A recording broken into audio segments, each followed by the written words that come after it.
So, if you'd have been with me December the 15th, 2005, as a fly on the wall in my dad's local pub, smelling the smells of the carvery restaurant where he was carving the medium rare beef off the bone, and all the customers who loved my dad, you know, the landlord, were helping themselves to vegetables, and in Peterborough they get the Yorkshire puddings, put them around the edge and stack it right up. Because it's only one visit at my dad's pub because he's northern. So if you'd have been there, you'd have seen something that totally changed the life of my family in one instant. But I need to take you a bit back to take you a bit forward. So, my dad, hard-working northern man, strong, proud, entrepreneurial. Mum died when he was really young, brought up by his older brother, and went out there and made a successful business running pubs, clubs, hotels, and always reminds me that he was a millionaire 30 years before me. And as he got later on in his career, i.e. late 50s, it's like when my dad was, 58, 59, he looked like he was 40. When he was 60, he looked like he was 75. He worked just a couple of years too long in the pub business.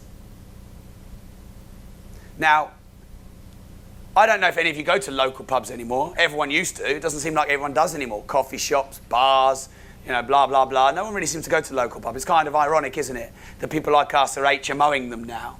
And often lots of pubs now boarded up and they're changing the use.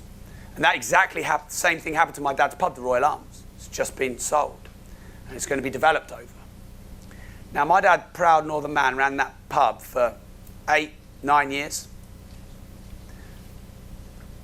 But in the smoking ban kicked in. I can't remember what year it was. Early to mid-2000s, I think. And Dad said, our business is ruined. His trade halved overnight because no one would come to the pub at lunch or in the evening because they couldn't smoke inside, and they certainly wouldn't in the winter. It wasn't so bad in the summer. But the trade halved overnight. Dad was like, this is crucifying us. Now, I'd worked in the pub when I went to university, did architecture, came back, didn't do it, worked in the pub for a bit, set up as an artist, left the pub, said, Dad, I'm going to go and do my own thing. I wanted him to be proud of me because he was an entrepreneur and I wanted to show him I could be one too. And it hurt me really bad. It was humiliating when I had to go back to him and say, this art isn't working out. Can I have some evening shifts, some weekend work? I'm not making enough money. And this is what he said to me, and I remember this clear as day.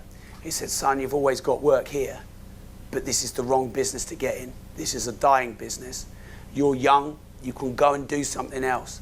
I'm old, I don't know what else to do. I'm stuck in this business. I've got to keep at it. I don't know anything else. You need to get out. He said, son, I'm living from VAT bill to VAT bill. And every time the VAT bill comes, I haven't got the money for the VAT, and I'm scratching around trying to get the money for the VAT, and it's just like I live feast, famine, VAT bill to VAT bill.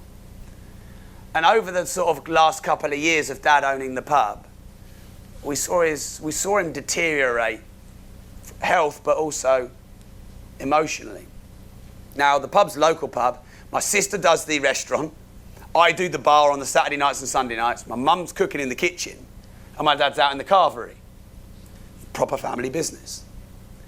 And I'd known something wasn't quite right for a while, but I didn't know what, and nor did Mum or my sister. And 1 o'clock on a Sunday lunch, the busiest time at a carvery restaurant, where everyone wants their dinner at the same time, massive queue for the carvery. Dad's there carving, can't carve it quick enough, and he's getting stressed. I'm there pulling 3 or 4 pints at the same time, and my dad just froze. He just stopped. And he stopped long enough that something was wrong. And my dad always wears short sleeve shirts.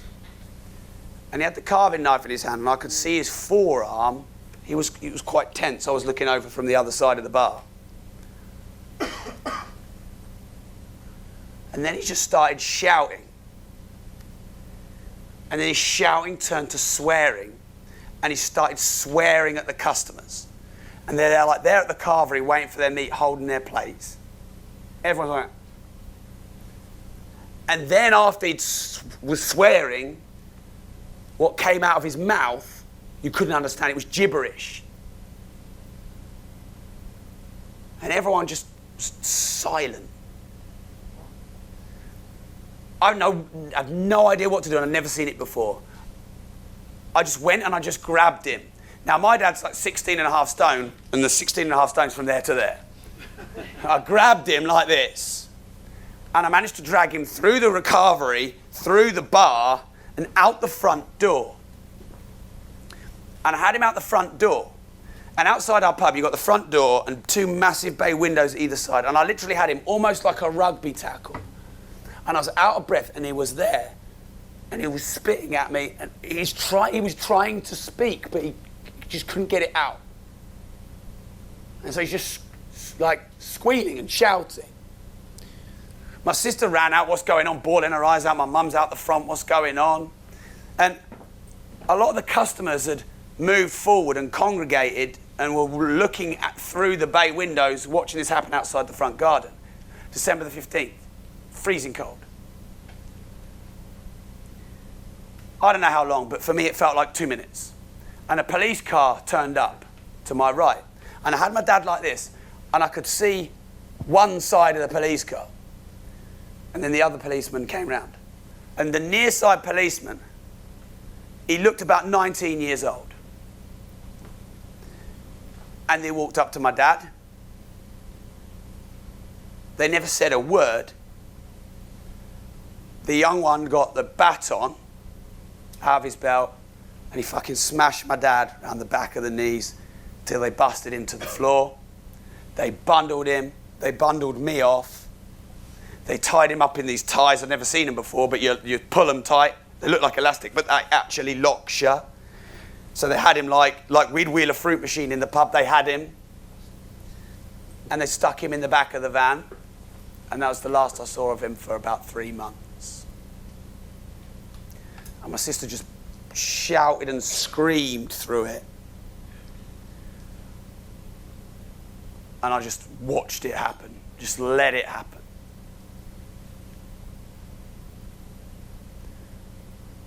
And that was our first experience of my dad's manic depression, as it was known then, bipolar as it's also known. And it's so hard to try and work with someone who has a mental illness, because you have no idea what's coming. It's like 1 minute you've got dad, the next minute it's like he's possessed. And for years afterwards, Mum would come and see me, and she'd just bawl her eyes out, and she'd say, I've lost Dave, I've lost my son, my dad, her husband. I don't know if I can stand by him through this because I don't know who he is. And the worst part about that is that December the 15th is my dad's birthday. And it happened in front of everybody.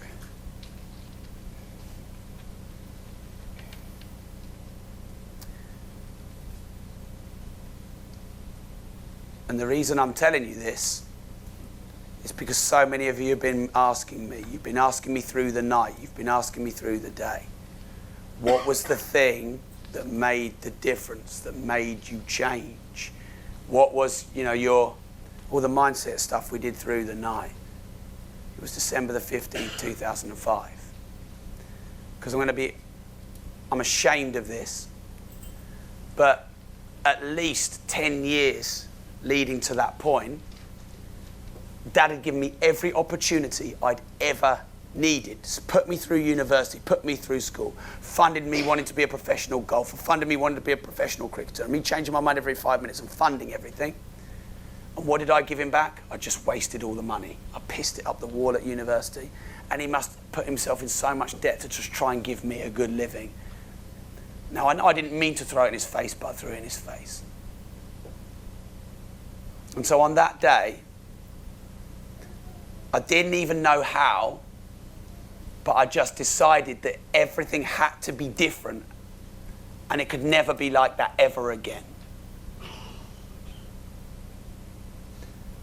I didn't even know on December the 15th it was going to be property, because it wasn't until December the 21st.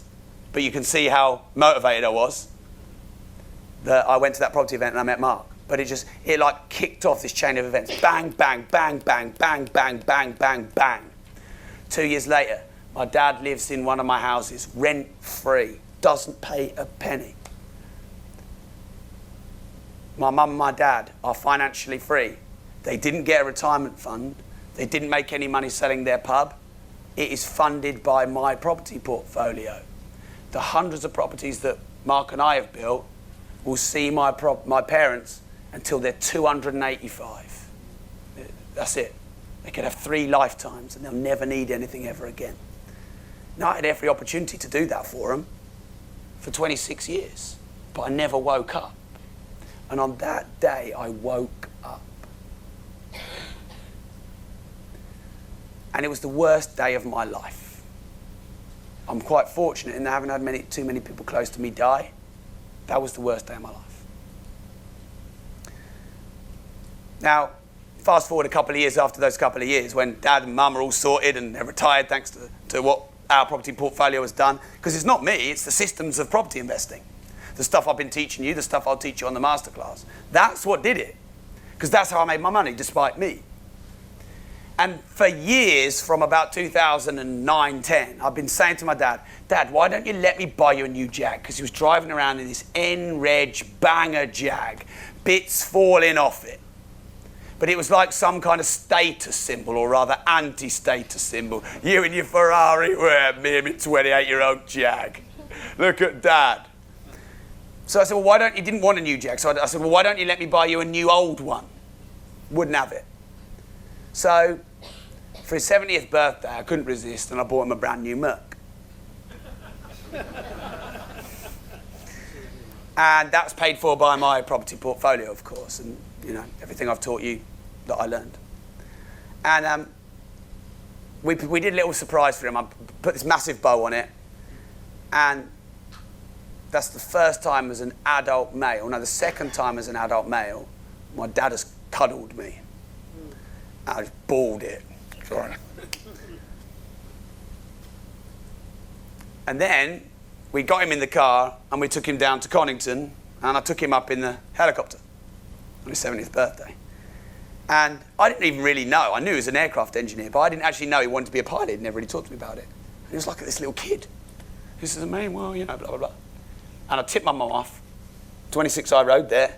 I said, "Mum, go stand outside at X time." She stood outside and waved. My mum's quite small, couldn't really see, so dropped a couple of 100 feet under the legal limit. Yeah, can you see her now, Dad? Yeah, the blades are nearly on her hair. Yeah. Whoa, pull it straight back up. And we flew off out and I landed. And that was one of the best experiences of my life. Now, it's the systems, the processes, what I learned off this speaker who taught me this with this £5,000 pack, it's Warren Bourget.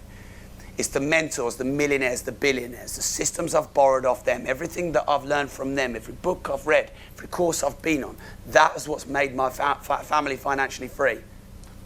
Not me, because I squandered stuff. And I want to teach you that system too, so you can go and do everything that you want to do. I already saw a couple of people go and buy that course already. Thank you for that, by the way. No idea how many people on the streaming have done it. But I'm going to give you a couple of things as part of this. But just before I do, I suppose I also told you that story because I'd hate for you to amble along like me and be a window shopper of property while everybody else is making a killing just because you didn't quite have the drive or motivation. And that event gave it to me. So don't wait for that event to happen to you. Make that event happen for you. Okay, so I need to make this easy for you because it's easy for you. It's a no-brainer. So to make it easy for you, the masterclass, I'm going to give you all of our best performing leaflets. I'm going to give you leaflets that have got us that deal in December at 42% below market value that I showed. I'm going to give you all the leaflets we've used over the years. And hey, if you could put a value on that, what is 10 or 15 leaflets that we've used over the years that have sourced 50 or 60 deals? What value could you put on that? It's hard to put a value on it, so I made that up. There you go. Here's one. We've got loads of deals out of this. Loads of deals. This was our early one. This one at the moment is nuts. We've got like 5 or 6 deals out of this. The cheapest deals you'll ever see. We also got phoned by the police. Because it's written in the handwriting, hello, my daddy would like to buy your house, blah, blah, blah, blah, blah, blah. Now, by the way, we're not in prison or anything, so it's all right. It's just like, whoa, you've got to be careful here. That looks like a personal note from a child. So now we've just changed it and put a little thing at the bottom which shows that it's actually a leaflet. You know, like when you have on Google, ad, it's an ad. That was the only thing we had to do, and so this is clean from a legal perspective in terms of advertising standards, but that is getting us loads of deals. If you want, by the way, you know when you post it, you can leave our phone number on it, no problem. But we'll give you this, by the way. We'll give it all of this in hard copy. So all you do is you put your name and your number in there, job done, you go send them out, you'll get similar kind of deals. I'm also going to give you full email support for 1 year from the Progressive Community team, because a lot of people have done courses but then thought, well, what now? What's the support? What's the care? And we're a very personal company. We're a big little company. So we're going to give you a year's email support. Email any of us at any time with any questions. And hey, you know, if you use that support, we're going to get to know each other quite well, and we're probably going to be speaking. So easily a good £6,000 or £7,000 worth of realistic value there. John Philbin from Leeds. £2 million plus portfolio, £750,000 equity and £5,000 net cash flow. Now, John had a few businesses. He'd already done quite well. He was quite successful. But he felt like he was working really hard in his businesses. And even though he was making good money, it wasn't the quality of life that he wanted. So he wanted a portfolio so that he could get their businesses managed and not spend all of his life in these businesses. So some people start with no money, but some people start with money but no time. And that was John. Roy Inman, 68 properties, a £6 million portfolio, 10 to 11,000 net cash flow per month, and £750,000 worth of JV finance before the age of 30 years old. Roy's been in the community. He's done our VIP, our grad program, loads of our trainings, 6 years plus. Why do people keep coming back? Well, they must get some benefit out of it, otherwise why would they come back? Told you about Ian Wallace, told you about Rob Godwin, told you about Cam, told you about Trevor, told you about Halstead, told you about Nick. John Woolley, 12 flats and 10 garages in Stoke for about 240 grand. Amazing deal. Fran and Jane Dolly make 10 grand a month net cash flow, and they run their own course now, the rent-to-rent course. They did our VIP 2 years in a row. Jill Alton, she's now written a best-selling property book about replacing your pension through property. That's pretty amazing. Paul McFadden, £10,000 net cash flow a month in property. Now he's quit property because he's just living off the income. Andy Gelder ran a radio station in BBC Cambridgeshire, which was just around the corner from where we worked. So he found out about us. He booked an interview with me. I did a radio interview with him. He said, that sounds good, Rob. Can I come on your course? I said, no problem. Charged him, of course. And he quit the radio station because he was making so much money in property. He didn't do his radio station work anymore. I felt that was quite a good little feather in the cap. Andy Watkiss and Stu Latham-Marr did 42 deals in 3 years via leaflets and window cleaner JVs. Peter Vanashevsky, I've told you the story with him. I JV with him on the CDs. Martin and Becky Cooper, I've told you about Becky. 5,000 net cash flow in her own letting agency. Vicky Wauchet was voted number 17 of the most influential people in property in the UK. And people like Duke of Westminster and Candy were in that top 25. And one of the ladies who's done many of our trainings, who's done amazingly well, Vicky, was number 17. That's amazing. Jackie Goodman runs her own property networking event. Just Want Ray is a great friend of mine. He runs the Berkshire Property Meet. Mark Healy's dad is about 10th richest in the UK. Sebastian Brown now is a professional Ironman. He does Ironmans and marathons. All of these guys built their property portfolio with us, through us, or working with us. All of these guys doing our courses in the masterclass. Simon Little now teaches underprivileged kids to play football all across the world, funded by his property portfolio. Ben Lepier and Barry Davis, now JV with Simon Zucci, and they're making tens of thousands of pounds on their rent-to-rent deals. Jeremy Brown and Mark Russell, both those guys have got multi-million-pound property portfolios. Jane and Chris Carpenter did a £44,000 deal packaging month last September. Lyndon Wright's a multi-millionaire. Roy Immon's got 68 properties. John Philbin, I told you about him. I could go on and on and on and on and on. This guy built a deal packaging business that brought in hundreds of thousands of pounds a year. Simon Grace has got 300 HMO rooms. Daniel Wagner's a brand expert, and we built his portfolio with him. Marcus de Maria is a stock market trading expert, and we built his portfolio with him. I think that says a lot about us and property, the fact that stock market guys are working with us. Can you afford not to do this? That would be the big question. You don't need to have a lot of money for property, you just need to be able to afford the course. It's not a full-time job, it can be a part-time job if you choose. You don't need any experience to do this training. We give you support, guidance, confidence all along the way. You don't necessarily need to have to raise finance through mortgages. There are other strategies I'll teach you on the masterclass. I would like to save you hundreds of thousands of pounds. I'm going to do my very best. And I'd like to make you millions of pounds, or at least be part of your journey to make that money. I'm going to do everything I can to get there for you. I want to help you because I know how much of a difference we can make.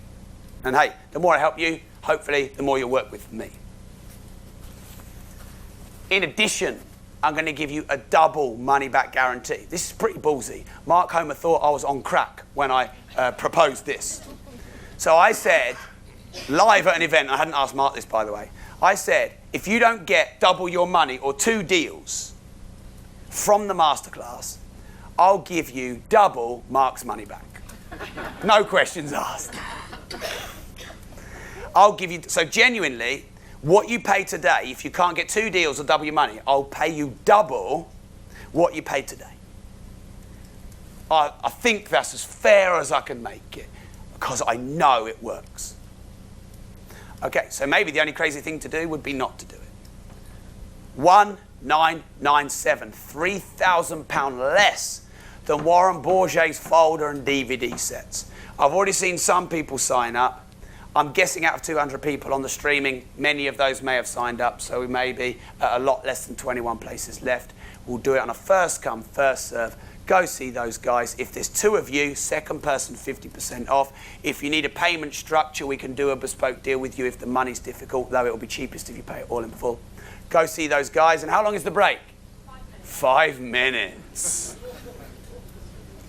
So see you in 5 minutes. Oh, by the way, if you're going to take a lunch now and you want to go and do the masterclass, do that, and I'll see you in about an hour.